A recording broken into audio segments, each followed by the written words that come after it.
కర్నూలు జిల్లా అచ్చంపేట పట్టణంలో రాజీవ్ గాంధీ పంచాయతీరాజ్ సంఘటన ఆధ్వర్యంలో సర్పంచులు వినూత్న రీతిలో భిక్షాటన చేస్తూ నిరసన తెలిపారు. డీసీసీ అధ్యక్షులు అచ్చంపేట మాజీ ఎమ్మెల్యే డాక్టర్ వంశీకృష్ణ పిలుపు మేరకు నిర్వహించిన ఈ కార్యక్రమంలో నల్లమల్ల అచ్చంపేట నియోజకవర్గంలోని సర్పంచులు పాల్గొని నిరసన తెలిపారు. ఈ సందర్భంగా సర్పంచ్ చత్రు నాయక్ మాట్లాడుతూ సీఎం కేసీఆర్ తమకు తెలియకుండా 15 ఫైనాన్స్ నిధులను పక్కదారి పట్టించి గ్రామ పంచాయతీలో నిధులు రాకుండా అడ్డుకున్నారని ఆయన ఆందోళన వ్యక్తం చేశారు.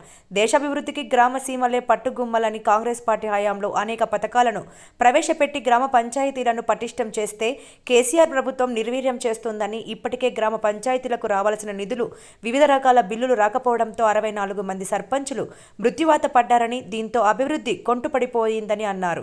ప్రభుత్వం వెంటనే గ్రామ పంచాయతీలకు రావాల్సిన కేంద్ర రాష్ట్ర ప్రభుత్వ నిధులను వెంటనే విడుదల చేయాలని ఆయన డిమాండ్ చేశారు.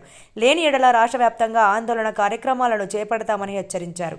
ఈ కార్యక్రమంలో కాంగ్రెస్ పార్టీ నేతలు కట్ట అనంతరెడ్డి, గోపాల్ రెడ్డి, నరసయ్య యాదవ్ సహా వివిధ గ్రామాల సర్పంచులు పాల్గొని భిక్షాటన చేశారు. నమస్కారం.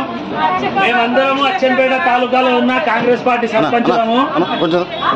కాంగ్రెస్ పార్టీ ఆధ్వర్యంలో సర్పంచులకు, గ్రామ పంచాయతీలకు కేసీఆర్ ప్రభుత్వం నిధులు ఇస్తలేవు, నిధులు రావటం లేదు. అందుకు సర్పంచులందరూ ఇబ్బందుల్లో ఉన్నారనే ఉద్దేశంతో ఈరోజు కాంగ్రెస్ పార్టీ ఆధ్వర్యంలో భిక్షాటన కార్యక్రమాన్ని చేపట్టడం జరిగింది.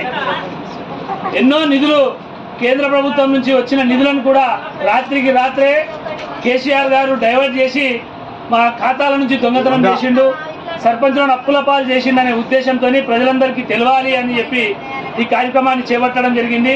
ఈ భిక్షాటనతోనైనా కేసీఆర్ కనువిప్పు జరిగి గ్రామ పంచాయతీలకు నిధులు విడుదల చేస్తారని చెప్పేసి ఉద్దేశంతో అందులో భాగంగానే మీరు భాగస్వాములు కావాలని చెప్పేసి ఈ షాప్కి రావడం జరిగింది.